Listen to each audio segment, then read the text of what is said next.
Good morning, sir. Yes. So it was Good morning, nice. sir. It was nice meeting some of you in person last week when you came to the department. So let us hope that maybe after the puja vacation we will be in a position to start physical classes. So till then we have to continue with this mode. So anyway, let me share my screen and begin.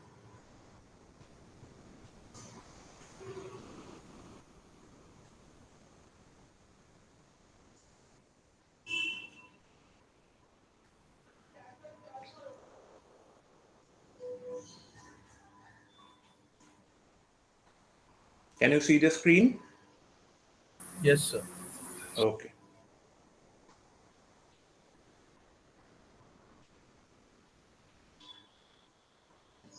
So this is what we have discussed in the last class, that is the orbital effects in the communication system.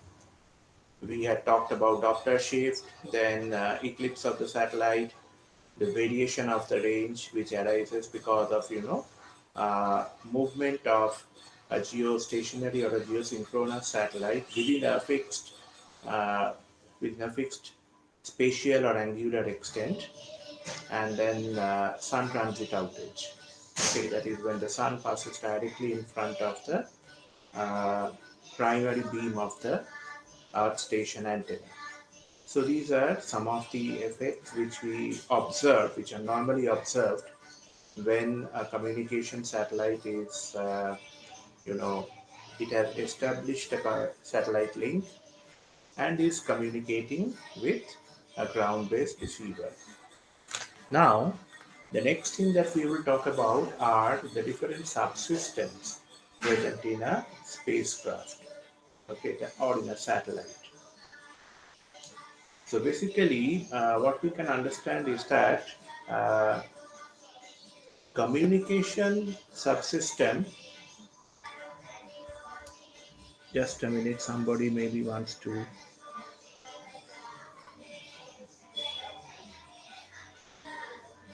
Okay,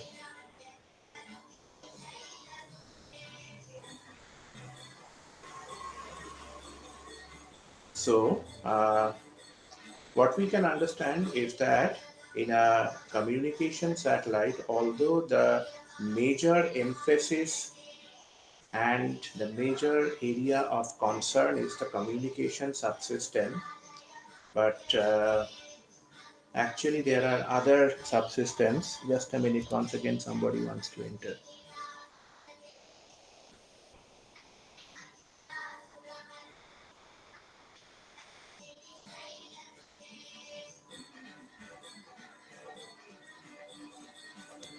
So there has to be other subsystems also to keep that main subsystem, which is the communication subsystem, working efficiently. Okay. So one of the subsystems of a satellite, communication satellite, or for that matter, any satellite, is the attitude and orbit control system, AOCS. Now remember, this attitude does not mean যেটা আমরা বাংলাতে hub ভাব বলি, that attitude, it's not that. It means essentially the uh, geometrical or angular configuration of the satellite with respect to the Earth station.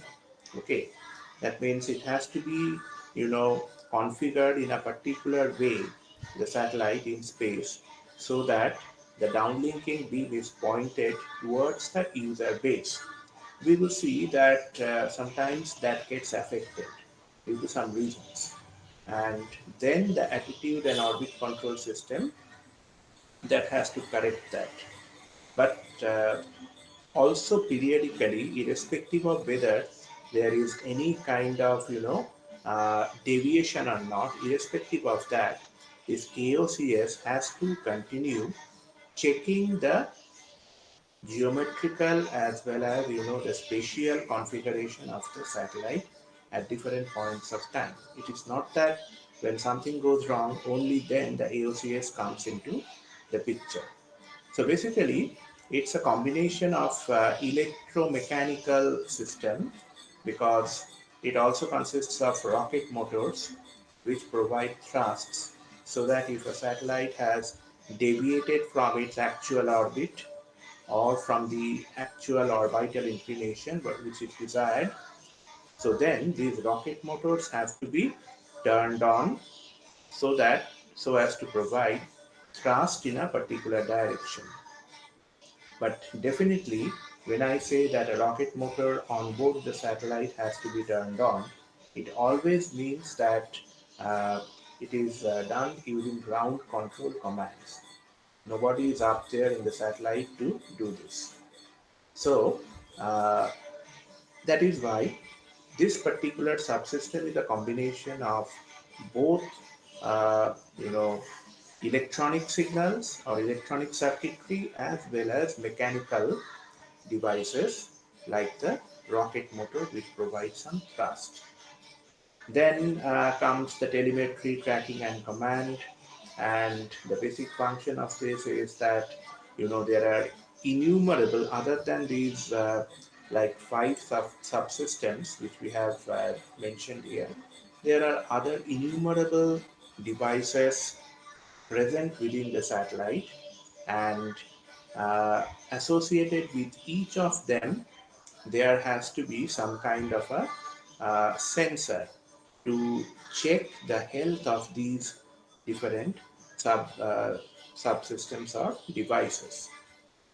So these sensors, they send back some flag beeps usually. Okay, like one means the health of a device, of a particular device is okay. Zero means it's not good. So uh, accordingly, this telemetry tracking and command, this is also a periodic job. It is not that it comes into picture only when there are some problems or issues. So this telemetry tracking and command TT and C, this also kind of provides a continuous monitoring of the different devices or subsystems which are present. And we will see that among the different telemetry tracking and command, I think I have a few slides also. Uh, yes, which also deals with these, so we can discuss them there as well.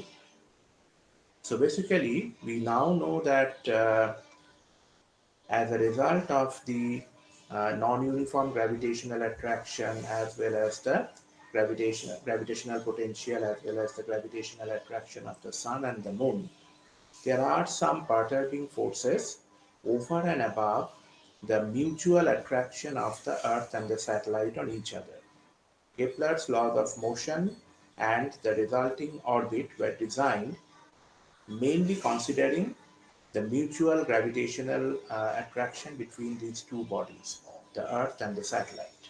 But other than that, there are forces to reckon with, and that is why, sorry, once a satellite is placed in orbit, there are possibilities that the satellite may move away from its designated location in orbit, like the sub-satellite longitude of a geostationary satellite might change.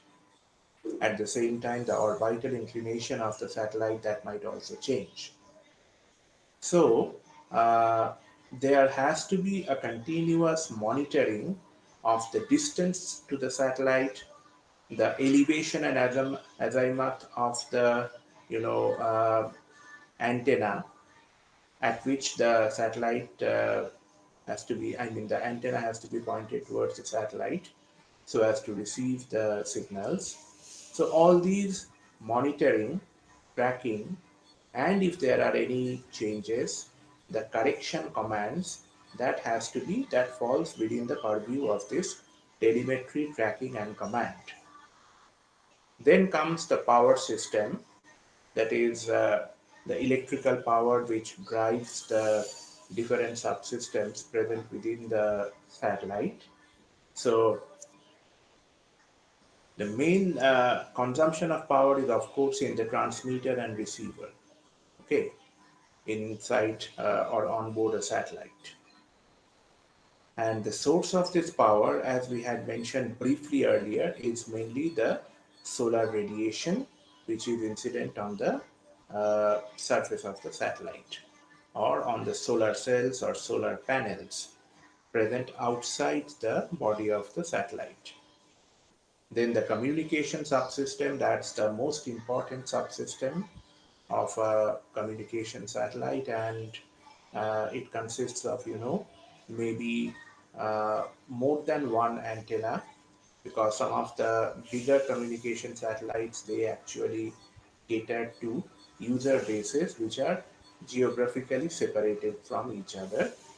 So maybe one of the downlinking beams may be over India, Indian subcontinent, that is India, Pakistan, Bangladesh, and another may be towards, either uh, the far east, like Singapore or such places, or towards the Middle East, because some of the Indian, because the Indian community is also strong in these places. But definitely, a satellite which is transmitting signals to Indian subcontinent cannot transmit the signals to maybe the European continent or the US, because that satellite will not be visible from those locations. Okay, and we have seen that there is a corresponding condition of visibility. Okay, Ognisha Bhomik, are you there in the class? Hello,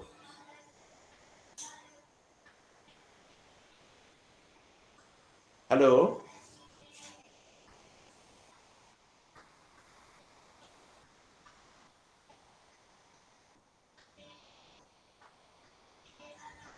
Is Ognisha Bhomik there in the class? No, sir. Yes. Okay, then maybe Shubhadeep Mukherjee, you are there. Yes, sir. Yes, so can you tell me that what is the limiting condition that a geostationary satellites will be visible from a particular location?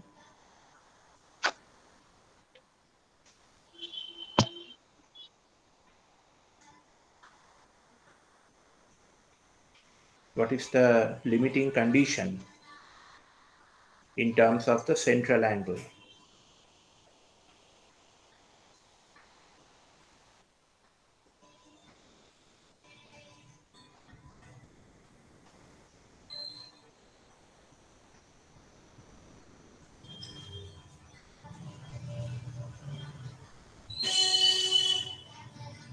Shubhadeep, Yes, sir.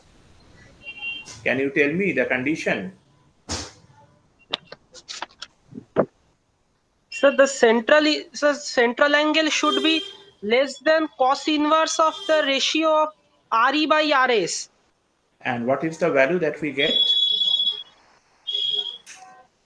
Sir, around 81.3 degree. Okay, okay. So as soon as I ask the question, I find that four or five of you have left the meeting. Okay. Uh, Amit Rakkar Shannal, then Hassan Shahadi, and three more. As soon as I asked this question, I found that five of you maybe have left the meeting immediately. Anyway,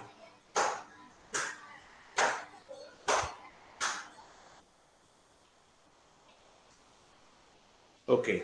So that is why a communication satellite may contain, the communication subsystem may contain one or more antennas, and also, transmitter, receiver, combined units, which are also known as transponders.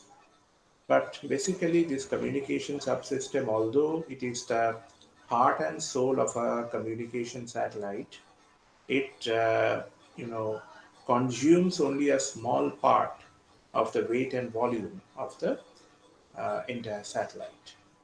And finally, we have the satellite antennas or spacecraft antennas.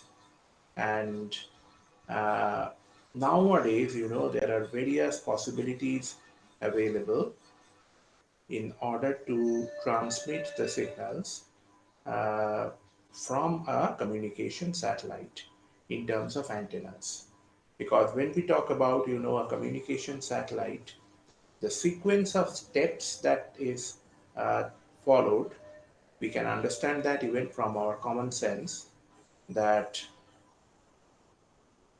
first the Earth station, it transmits some signals that is received by the satellite. Then that signal being extremely weak because it has traversed a long distance, so there is some kind of an amplification of that signal done on board the satellite, and then it is retransmitted. So there is first reception of the signal, amplification and other processing of the signal, and then comes the retransmission of the signal. So this is, from common sense, we can understand that this is the sequence of steps that is usually followed.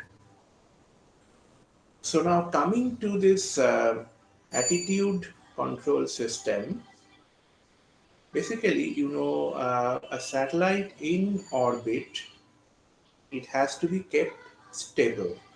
Okay, that means it should always be pointed towards, I mean, the downlinking antenna and the antenna beam should always be pointed towards a fixed user base. That means a fixed geographical area on the surface of the Earth. It cannot be that you are receiving signal maybe from a DTH, and that satellite which is transmitting, its antenna beam will sometimes point towards India, sometimes towards, the Bay of Bengal, away from Indian subcontinent or mainland, and sometimes towards the Arabian Sea. It is not possible. I mean, it is not expected, because then the users will not receive the desired signal. So it has to be kept in a stable position, and that could be done by one of the techniques that is sometimes followed is that if you rotate this body of the satellite at a rate which varies between like 30 to 100 rotations per minute, so that some kind of a gyroscopic force is generated, which keeps the satellite stable about the axis about which it is spinning, and keeps it pointing in the same direction. So this is something analogous with a spinning a top. Maybe nowadays none of you had spun a top uh, when you were smaller, younger.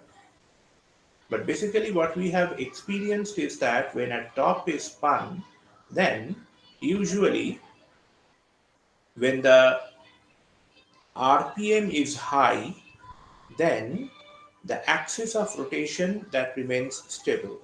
But with time, due to friction with air and other forces, as the RPM of the top decreases, then the spinning axis, it kind of wobbles, and ultimately the top falls over. Okay, this is our experience. Can you follow this? Yes, sir. Yeah. So basically, this is our experience with spinning a top, and this wobbling of the axis of rotation as the RPM decreases. That is something which is known as nutation. Okay, nutation. This term. Okay. So the same concept is applied in case of a satellite, only that we do not allow the RPM to fall to such low values that the satellite becomes unstable. We do not allow that. So this kind of satellites are usually known as spinners. Okay. That means we keep the satellite stable and ensure that the downlinking antenna and the beam are pointed towards the same geographical area on the surface of the earth. We make that happen by rotating the satellite at a rate between, say, 30 to 100 rpm. There is another technique also wherein there are some momentum wheels located outside the satellite, which can also kind of be sometimes used to provide some stability to the satellite.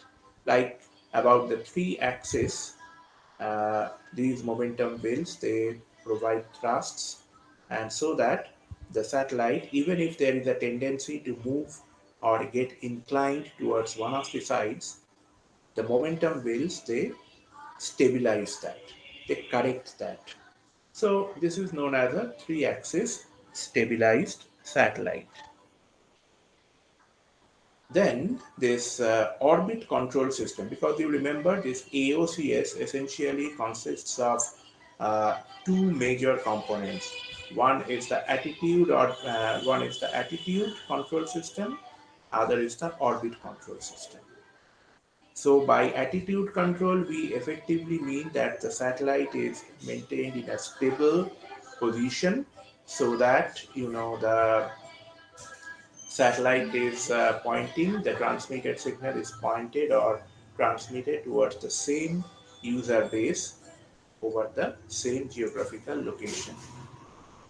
Then in orbit control system, we know that a geostationary satellite, subject to several forces that tends to move it away from the required orbit, like the what we have already mentioned, that gravitational forces of the sun and the moon.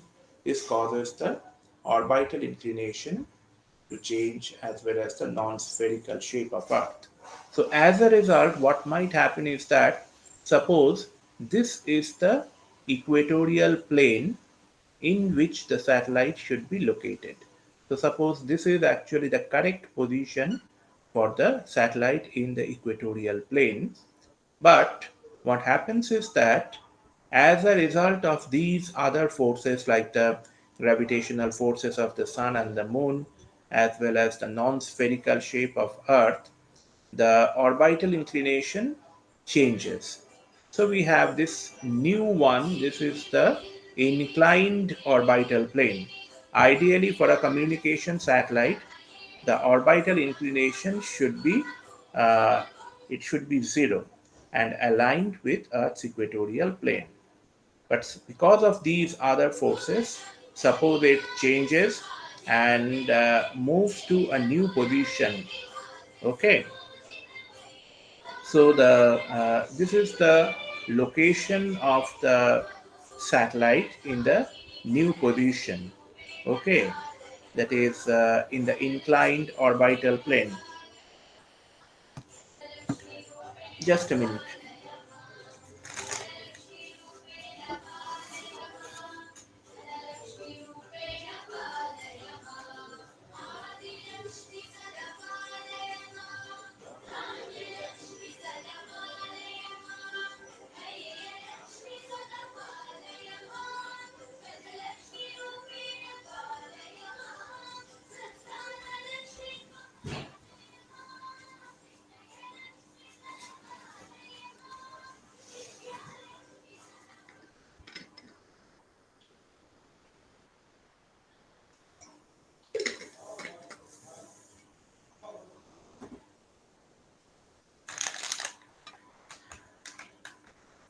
So what happens is that when the satellite is in this location, you can see that the direction of its antenna, which was earlier towards one portion of the Earth, one particular region of Earth, because it has shifted from this place to that place.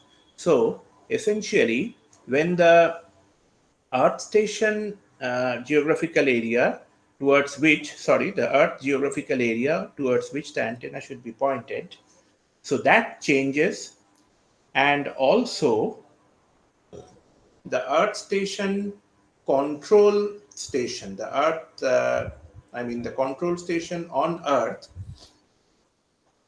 that also finds that the satellite has moved away from its nominal position in the orbit. So this also, causes a drift of the subsatellite point, as I was mentioning. So they have to be corrected. Now, this orbital inclination, typically, even with the best of station keeping, uh, they typically change at the rate of about less than 1 degree per year, about 0.85 degree per year, according to statistics. So basically, that means that if you leave it uncorrected, okay, then over a period of 3 to 4 years, the orbital inclination, which was initially and as desired, was 0 degree. That means the geostationary satellite was completely aligned. Its orbital plane was aligned with the Earth's equatorial plane. So the orbital inclination was 0 degree at the beginning of its lifetime. So that has changed to nearly 4 to 5 degree over a period of 4 to 5 years. So a change of 4 to 5 degree, what that means is that if we simply do some kind of, thumb rule calculation, then we can say that, like, once again, using that relation, that suppose your S is equals to, that means about 42,000 kilometers multiplied by, say, 0.85 per year, and in suppose 4 years it changes to something which could be quite significant.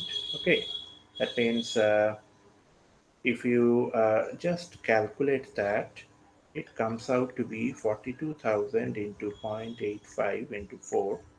So that's roughly about uh, 1,42,800 kilometer, right? So that means the satellite from its nominal position has shifted to this much of amount, okay, over a period of maybe 4 to 5 years, if the orbital, uh, you know, changes are not corrected in time, okay. So we can understand that as a result, other than the antenna being or pointing towards maybe the secondary beam, not the primary beam, because that itself has shifted. So, other than that, uh, in allotting the resources of that satellite based on multiple access technique, which we will hopefully do a little bit at the end of our course. So in time division multiple access, what it means that essentially the round trip travel time has changed by this much of distance by the free space velocity of light. Okay. So can any of you just tell me what will be the time change, associated time change? Did you get this calculation? That is, it changes by 0.85 degree per year. Okay.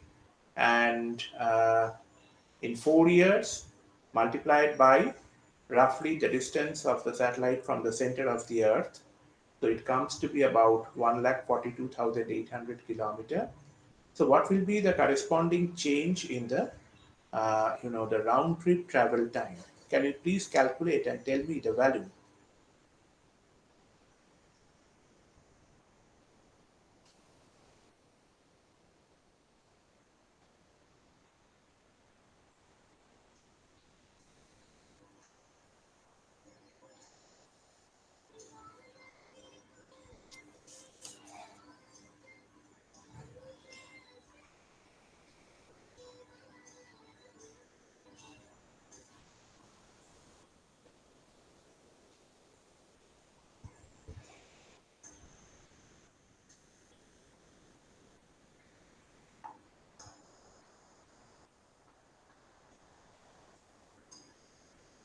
0.476 second.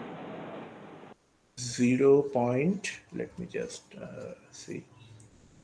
How have you how have you done this?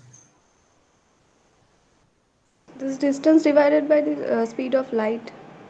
No, it should be twice this, isn't it? Sir, Because this is the 0.95 second. It's a 0.952 second. Yes, sir. 0.952 second. So tell me your names, please. Sir, Sriyasri Roy. Shobana Majumdar. Uh, who is the other one? Shobana Majumdar. Sriyasri Okay, Roy. okay, okay, okay, okay. Fine, fine. Okay.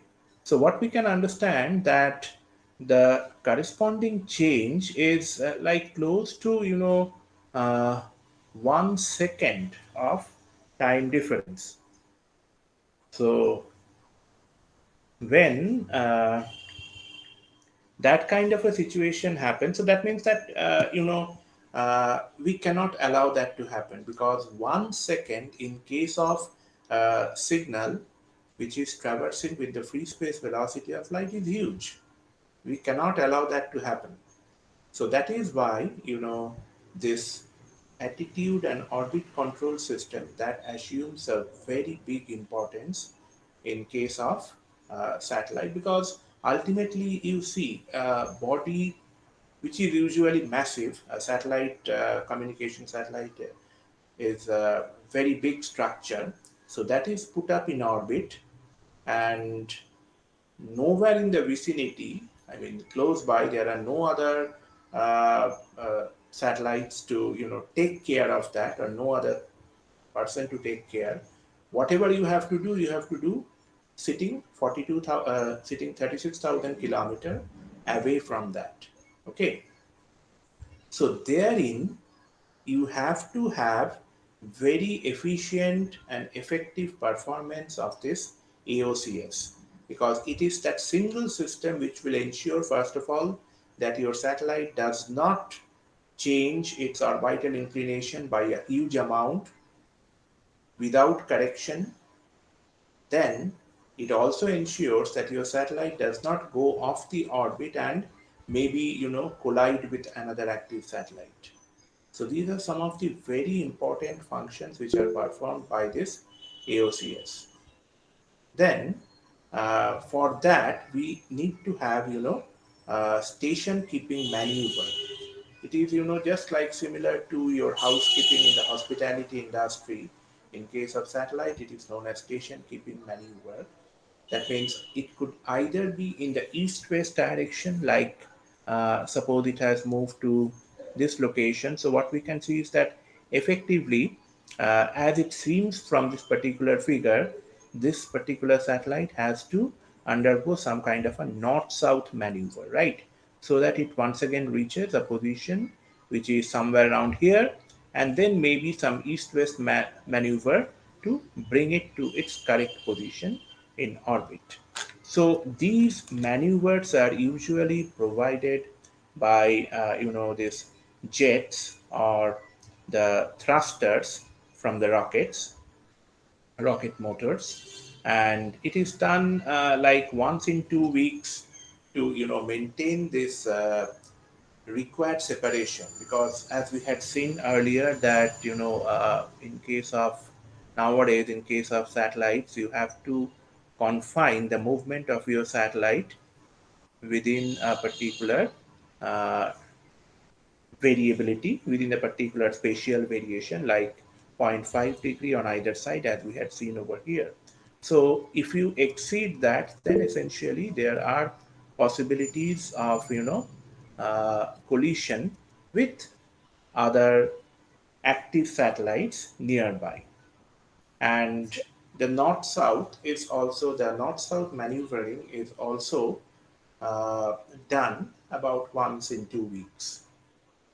And this correcting, but associated with each of these operations, we should remember that there are some energy requirement.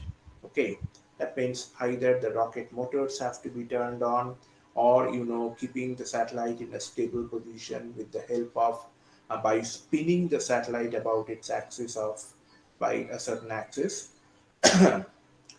or using the momentum wheels, whatever, uh, this correcting the orbital inclination of the satellite, that needs more fuel. Okay, so that is why, at the time of launch, nearly 50% of the total satellite weight could be like station keeping fuel. Okay, because we have to take into consideration the fact that if this kind of maneuver has to be done during the eclipse period, okay, then you won't be getting the radiation from the sun, and that means that you cannot sit idle for 23 days, because the eclipse normally, the eclipse period of a satellite occurs twice a year, and each is about 23 days.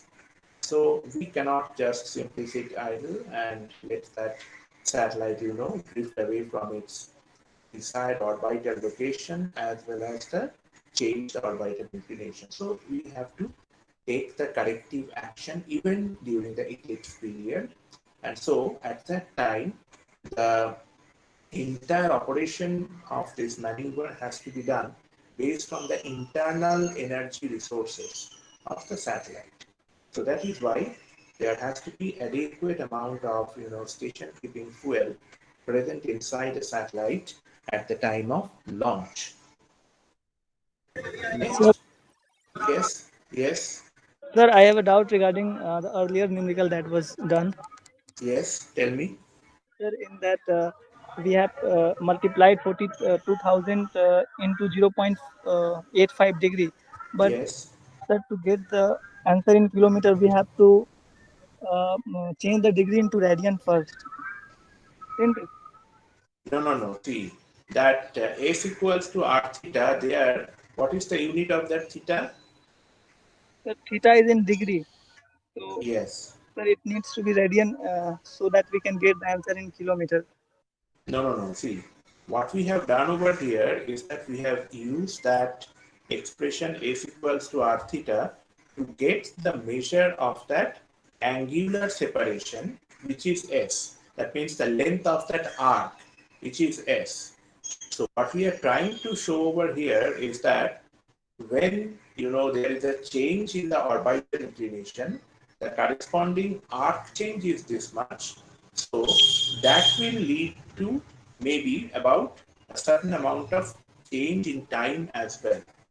This is what we have calculated over here.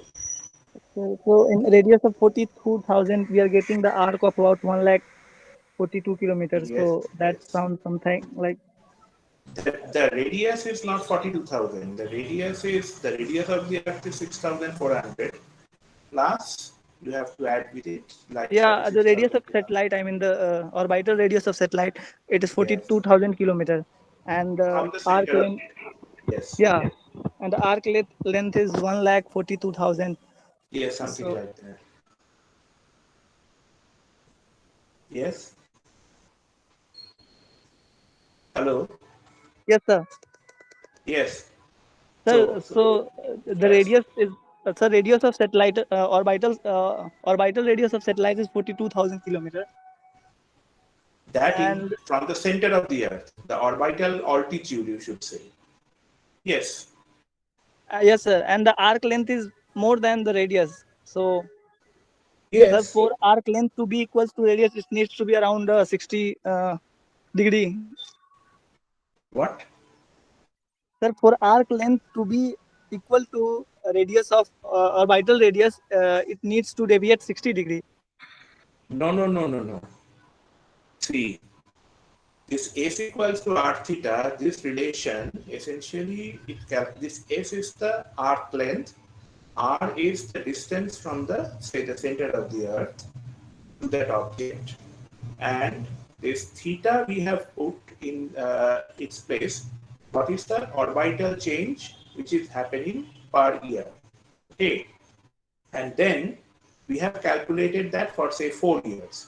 That suppose for 4 years, if it is kept unchecked, that means we do not provide any correction, then that arc length, that deviation could be something like 1,42,000 800.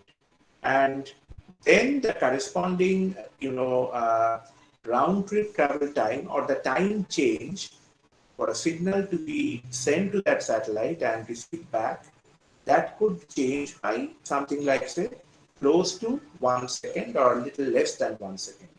This is what we have calculated.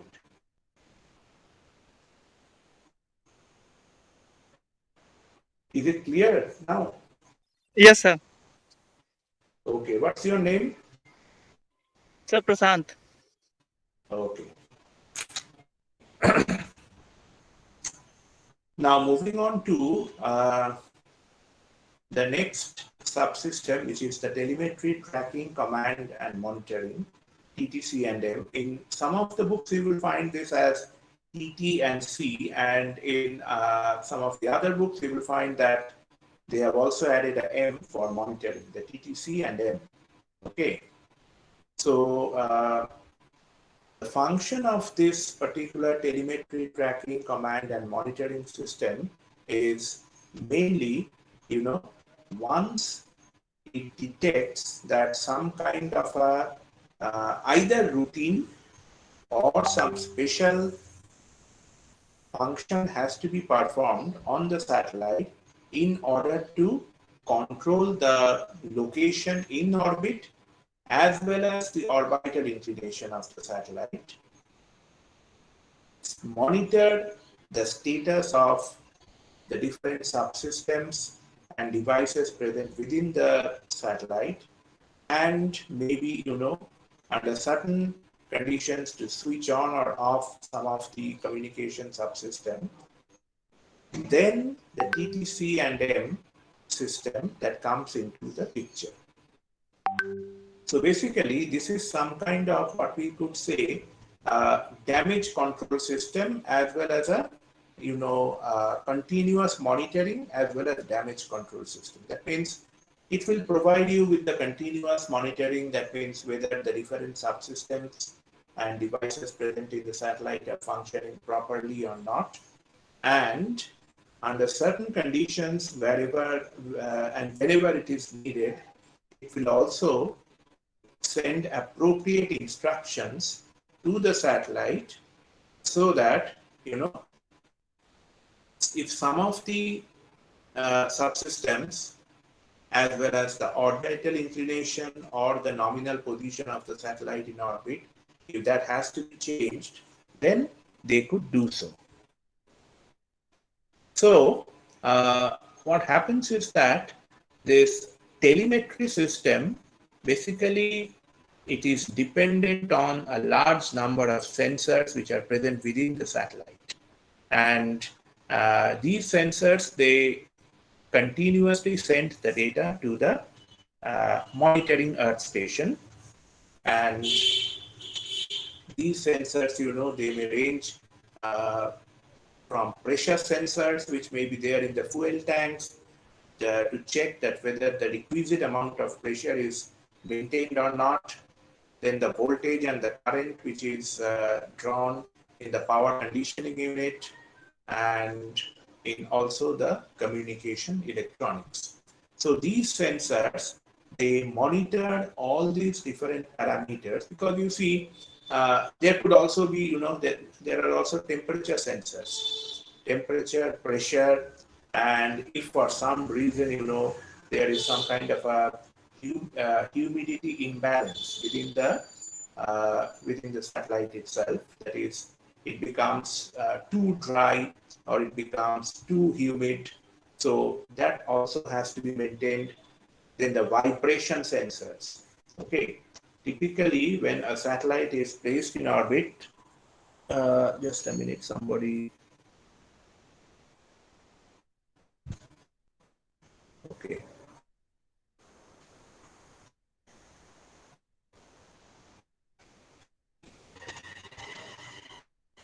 Yes, so typically, when a satellite is a communication satellite or any other satellite is in orbit, then because of the very rarefied atmosphere at those heights, at 42,000 kilometer above the surface, at 36,000 kilometer above the surface of the Earth, you don't expect any serious density of matter to exist over there. Okay, so that's why the vibration levels are usually nominal, but sometimes, in course of any of these maneuvers, the east-west or the north-south maneuver, or in case of the spinning satellite, because the satellite itself is spinning about a certain axis, so there may be some vibration happening. So when that happens, that also should be within a certain prescribed limit. So that is also checked by, these sensors which are there. So there could be like temperature, pressure, humidity, vibration, as well as, the voltage, current, and power sensors located within a particular communication satellite. And all these sensors, they are periodically, by periodically we mean maybe once in some minutes. We are not talking about once in a day or once in a week, not like that. We cannot leave that kind of a you know, big system infrastructure in space unattended or unchecked for that long time. So it is usually maybe a few minutes time that these data are being sent to the controlling or the monitoring station, and there these signals, they also are processed to understand that whether any of the subsystems is malfunctioning or not. The range of the satellite, that is the distance of the satellite from the Earth station, that is also being routinely monitored. Because you see, because of this naturally occurring perturbing forces, because of the arising out of the this non-uniform gravitational attraction, as well as, this uh, gravitational attraction of the other heavenly bodies. So a satellite tends to change its position in orbit and also change its orbital inclination. So either of these two functions results in a change in the distance or the range of the satellite. So the telemetry system also has to monitor what is the distance to that satellite at a particular point of time, because depending on that, the round trip signal propagation time from the Earth station to the satellite and back to the receiver, that will change. This round trip propagation time will change if the distance of the satellite itself changes.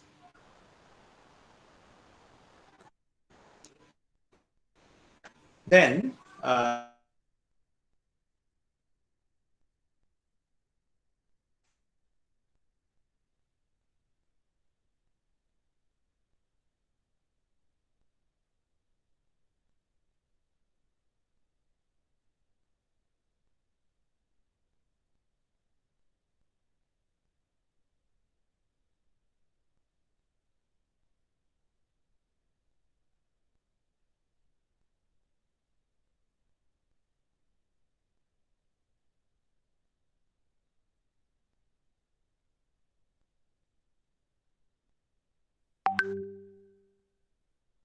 Sir, your voice isn't audible, sir.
Hello, sir.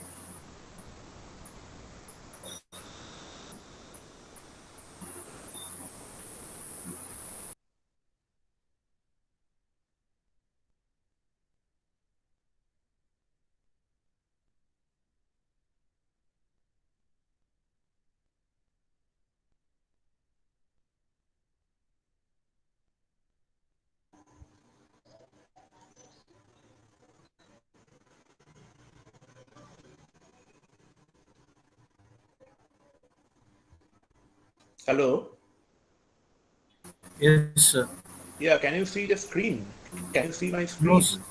no, sir. No, sir. Okay, so somehow this thing got turned off.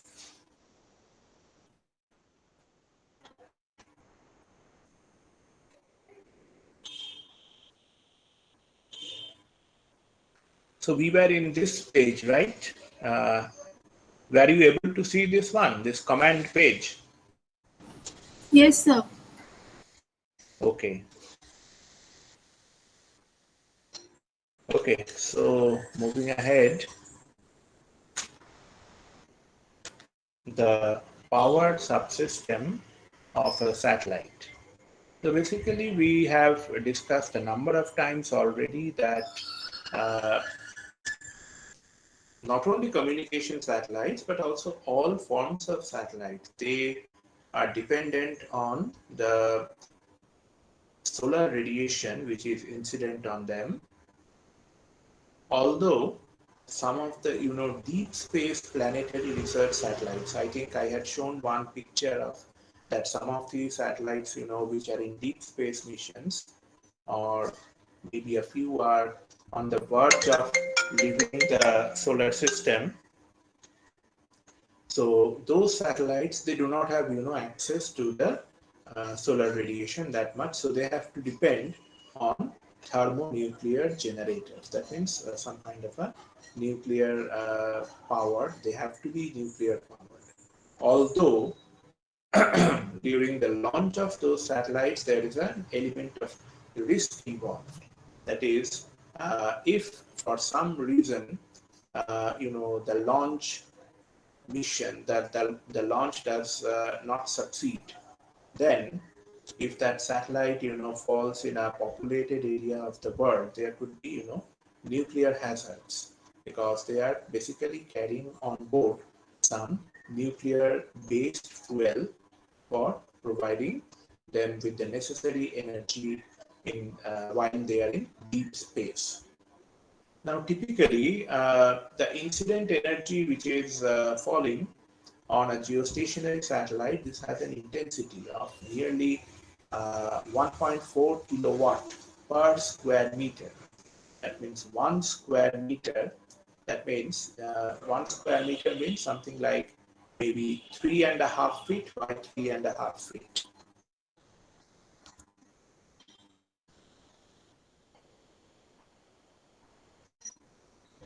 Okay.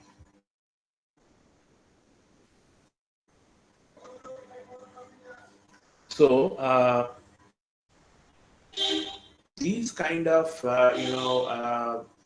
that means over this area of roughly 3.5 feet by 3.5 feet area, nearly 1400 watts of solar radiation is incident.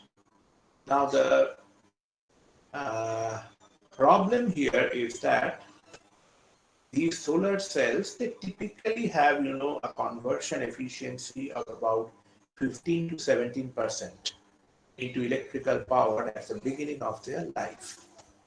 But you know uh, and that too gradually decreases with time because of aging of the satellite. And also there are micrometeors, very minute meteoric structures which are there in space. So when they brush or collide with this surface of the solar cells, an assembly of solar cells, they kind of damage or etch the surface.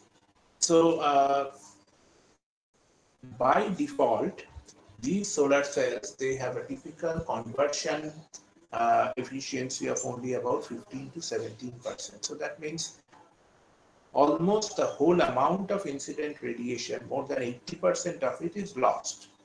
Okay, even with so much of advancement in optical technology and other things related to optics, still we are not able to convert this incident solar energy into some kind of good percentage of electrical energy. And then because we know about the location of these stable points at geostationary orbits, they usually are located, we have seen, around 75 degree east and also around 165 degree east, the two stable points.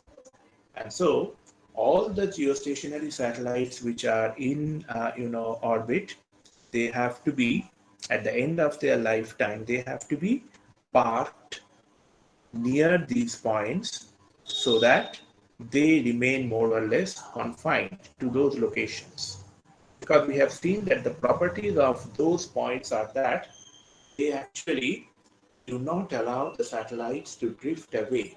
Even if there are some forces which are acting on the satellites and trying to make them, drift away, then they will once again come back to those locations only. So that is why at the end of their lifetime, there has to be some amount of solar energy or solar cells present intact, that means in a working condition, so that the ground control segment that could actually issue command and kind of park them near one of those stable locations. Now for performing those operations we will need power, right?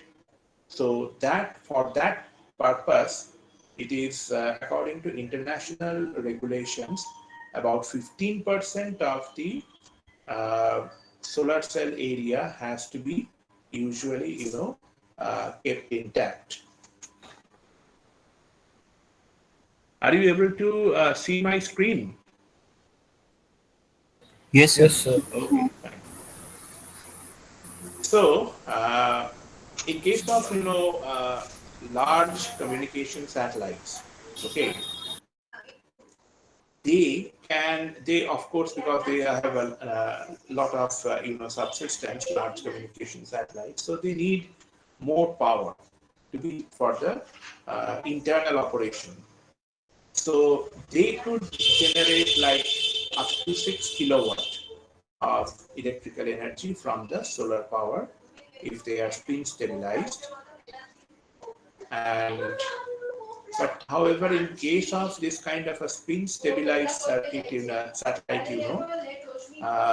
which has typically a cylindrical body covered with solar cells, we can understand that because it is spinning, so half the cells are illuminated and not illuminated at all, because the satellite itself is continuously spinning, particularly those cells which are at the edges.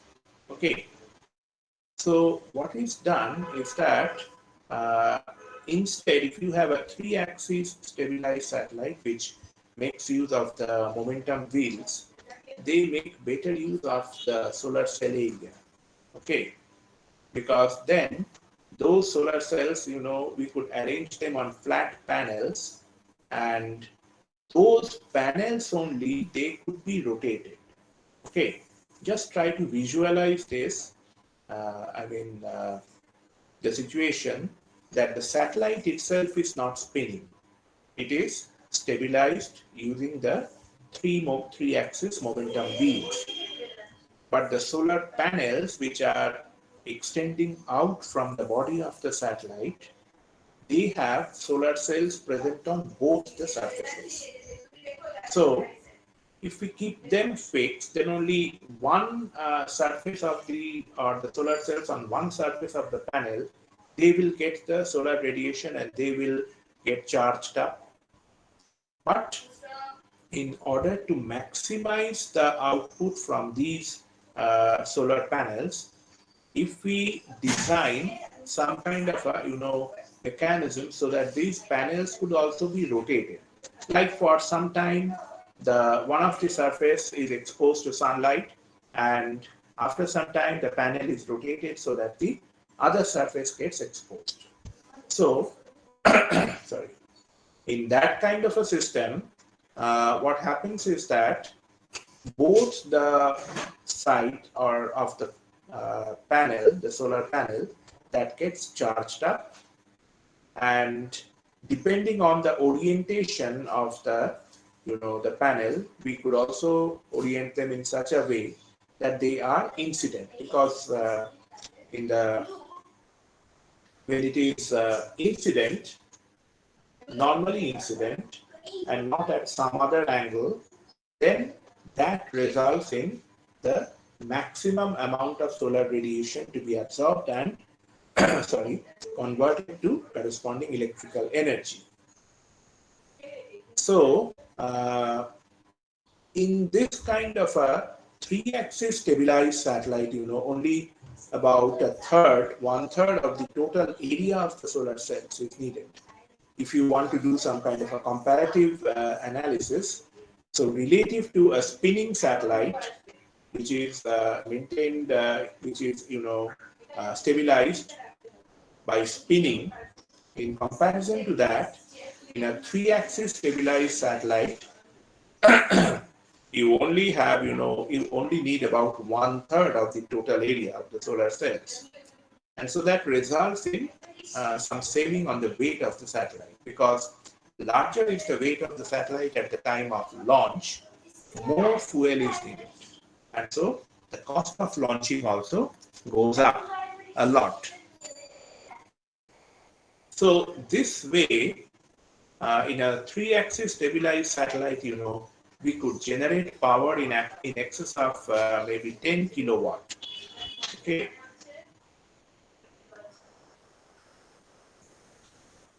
Now, these solar cells, once again, as we were mentioning, that they must be rotated by an electric motor. Okay. Once, every 24 hours or so, to keep the cells exposed to the full sunlight. And this usually causes the cells to heat up, typically about 50 to 80 degrees Celsius. Okay. But in case of a spinning satellite, because the satellites, some of them are, are not fully illuminated, so the cells cool down when they are in the shadow and run at temperatures of around, say, 20 to 30 degrees Celsius, and they have a somewhat higher efficiency. So, during the eclipse period, to avoid, in order to avoid this requirement for large and heavy batteries, sometimes part of all of the communication systems have to be switched off. But, nowadays we cannot afford to do that, as we had mentioned. But earlier, in the 1980s, when Doordarshan was, the national program was being broadcast using the INSAT satellite. So during the eclipse period, twice a year, for about like 1.5 months or so, the national program used to be off, because the communication subsystems on board those satellites used to be turned off. But nowadays, with so much of traffic, data flowing through the satellites, communication satellites, it is not possible. There is a lot of commercial loss. Okay, you won't get the revenue if you turn off your satellite for communication capability for like 1.5 plus 1.5, so really 3 months in a year. It's not possible nowadays. So that is why the traffic is usually, what has to be done is you have to design either some kind of a energy efficient system, so that your communication subsystem is on even during the eclipse period, or if you have other options like offloading your entire data traffic for those periods. It is not a very long period, like 10 minutes to 70 minutes, as we had seen. So for that period, if you can offload your entire traffic to another satellite, which is not in the the shadow of the Earth at that time, so that way you can continue the operation uninterrupted, continue the operation of your communication subsystem. So a strategy which is usually followed is that if you locate your satellite about 20 degrees west of the longitude of your service area, okay, that is, you locate it in such a way, a satellite, a geostationary communication satellite is never overhead, that we know by now. So if you locate it about say 20 degree uh, away from the longitude of your service area, either side, then the eclipse will occur after 1 a.m. local time for that particular service area. So that's like in just after midnight. But even that strategy will not work for India, like countries like India or in the Far East, Southeast Asia, because bulk of the traffic, flowing from India to the US, maybe that happens around midnight. Okay, when it is daytime in the US, their offices are on. So that is why this kind of a strategy, is not very suited, very suitable for India. That is, you locate your satellite, it has to be located away from the longitude of your service area, and you can put it around 20 degree away from that longitude of the service area, but then you cannot completely achieve this objective, that there because there will be traffic even during the night time. Now the batteries which are used on board the satellite, that means your solar energy is incident, and you devise different mechanism, different strategy for converting that solar energy to electrical energy. But eventually that has to be stored in some batteries also. So the batteries which are usually used are like nickel hydrogen type, which do not they give out gas even when discharged to 70% of their capacity. There are problems with other kinds of batteries, where when a battery is running, that means there is no power from the mains, then the battery gradually starts to get discharged, and when it discharges to maybe sometimes 50 or 60%, then it starts giving out some gas, so which is harmful. Okay, so the advantage of using this nickel hydrogen type batteries is that uh, even when they are discharged to about 70% of their capacity, they do not gas. So that's a big advantage. And then the charging current, and I mean the power conditioning unit, which controls the charging current, and kind of diverts the excess current from the solar cells. So that also has to be in a good condition. Now the typical satellite battery voltages, they range from about 20 to 50 volt, and batteries are usually rated in terms of ampere hour. That means larger is the ampere hour of a battery, more will be the amount of time that the battery will be able to provide you with a high ampere current when it is working without the mains. So that is why in case of satellite uh, communication satellite subsystems, the batteries which are used have capacities of about 20 to about 100 ampere hour. The next subsystem is one which is the crux of the whole thing. That means this communication subsystem is eventually the heart and soul of your communication satellite, and it is the function of all the other subsystems to provide support to maintain smooth operation of this communication subsystem. So this communication satellite, basically, it's a kind of a platform in space through which you can, kind of relay your voice, video, data traffic. That is why, if you recall that Arthur C. Clarke had mentioned the satellites as some kind of an extraterrestrial relay.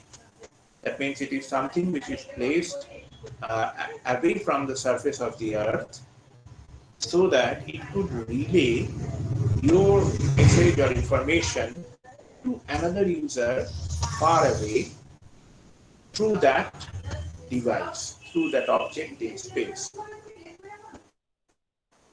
However, this communication subsystem, this is actually a small part. It occupies a small part of the volume, weight, or cost of the satellite in orbit. And one of the limitations that do exist, one of the major limitations, so to say, of satellite communication is that the signals that we are dealing with, they are extremely weak, and the associated power is also very weak. Okay, very small power. Because the received power in case of a large aperture Earth station, that is typically of the order of 10 to the power minus 10 watt or so. Okay, and by now, from your knowledge of electronics, you know that no electronic device or circuitry will function at that level of power, 10 to the power minus 10 watt. Okay, it is almost like noise. You have to dig out the signal from that large ambient level of noise. So that is why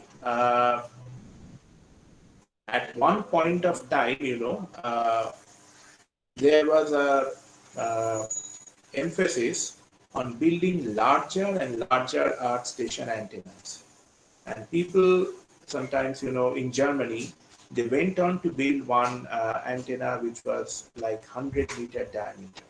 100 meter, that is like 300 and nearly 340, 350 feet diameter. Huge structure. Because from your antenna classes, I think you have already known that larger is the aperture, greater will be the gain of that particular antenna. The gain is given by an expression 4 pi effective aperture by lambda square. That effective aperture is related to the physical aperture of the antenna through a factor eta, which is known as the aperture efficiency. Okay, so that means this gain is in a way related with the physical aperture. So that was why at one point of time there was there was this understanding that we need to build larger and larger aperture antennas, larger and larger diameter antennas, in order to deal with this problem of very weak signals. But nowadays you see that attitude, that concept has changed, and we now have mobile phones very much in our pocket, as well as we have satellite signal receiving systems, which are like the size of your nail of your finger. Okay, nail of the finger, that much small in size, and they are able to track signals from satellites which are like 20,000 or 22,000 kilometers above the surface of the Earth. I think I will stop here today because this communication subsystem. Sir, Yes. sir, I have a doubt regarding some of our earlier classes. Should I ask Okay. it now? Yes, you can ask me here, but it would be better, if maybe we can have one separate class altogether for this doubt clearing kind Sir, of it is a things. very small doubt. Okay, Trivial. ask me. Okay, ask me. Sir, in case of low Earth orbiting satellites, sir, we Yes, had learned the orbital time period is about 1 hour 45 minutes. But then yes, we have also learned that the time required for one pass is about 7 to 12 minutes, as is observed from a Earth station. Sir, yes. shouldn't this be the same? Like, why is the time very different? No, it is different because you try to visualize this that the low Earth orbiting satellite takes 1 hour 40 minutes or so to move once completely round Earth. And this 7 to 12 minutes, this is actually when you are trying to track that satellite from one particular point on the surface of the Earth. So that means the satellite will rise from one of your horizon and reach a sufficiently high elevation, and it will sink or set at the other horizon. So from your horizon, that satellite, from your location, that satellite will be visible as long as it is above your horizon. When it goes below your horizon, it will be visible from some other location, but not your location. So Okay. that interval of time when it is visible from your location, that is like 7 to 12 minutes. But the orbital period, that means the time taken by the satellite to move once completely around the orbit, that is like kind of 1 hour 40 minutes. Okay, sir. Thank you. Thank you, sir. Welcome. So let me have your attendance now.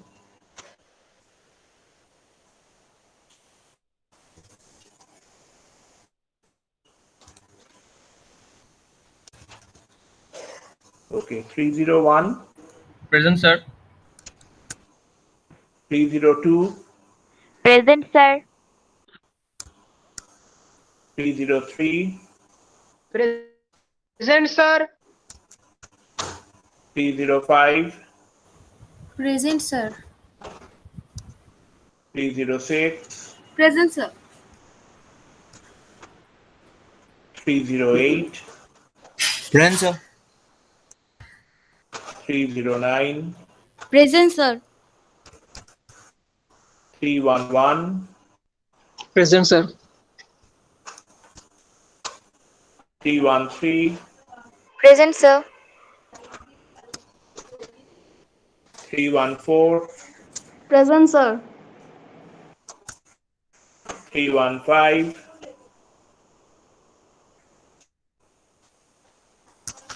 316, Present, sir.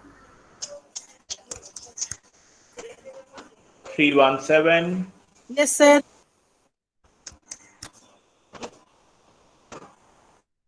318, 319. Acha, has 318 left or what? He attended only Sir, one class. Sir Huh? Actually কিছু সপ্তাহ আগে ওর বাবা মারা গেছেন, তো ও attend করতে পারছে না ক্লাস এখন। ওর নাম কি? Soumyajit Basak. Acha. Acha, 319 is also absent, right? 320,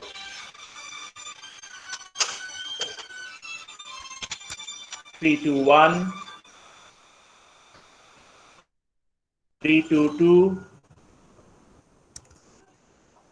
323, Present, sir. 401, Present, sir. 402, Yes, sir. 405, Yes, sir.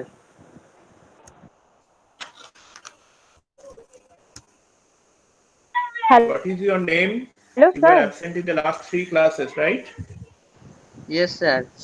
Hello. Sir, hello, sir. Yes, tell me. Sir, in previous class I was present, but I gave my attendance, but my mic was not working. At least then some of your friends should have told me, na? Yes, sir. I told my friends, but at that time I left the meeting, and then I know that my mic was not working. 407, Yes, sir. 408, Present, sir. 411, 414, Present, sir. 420,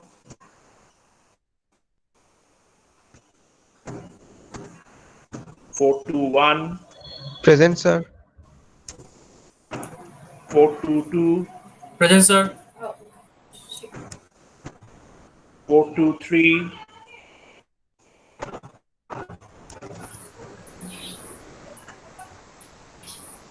424, Sir, Present, sir. sir, yes, 420 present, sir.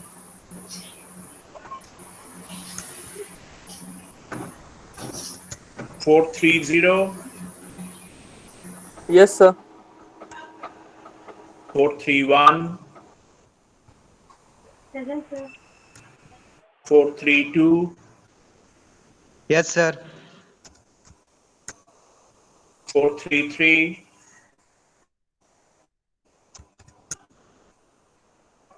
435, 436, Present, sir. 437, Present, sir. 438, Present, sir. 439, Yes, sir. 440, Yes, sir. 441, 442, Shayan Datta, Ravi Kumar Thakur. Present, sir. Okay, thank you. Hello, sir. 320. Yes, sir 320 320. Debangana Basak sir. হ্যাঁ, আমি unmute করতে ভুলে গেছিলাম sir আসলে। Okay, ঠিক আছে। Thank you sir.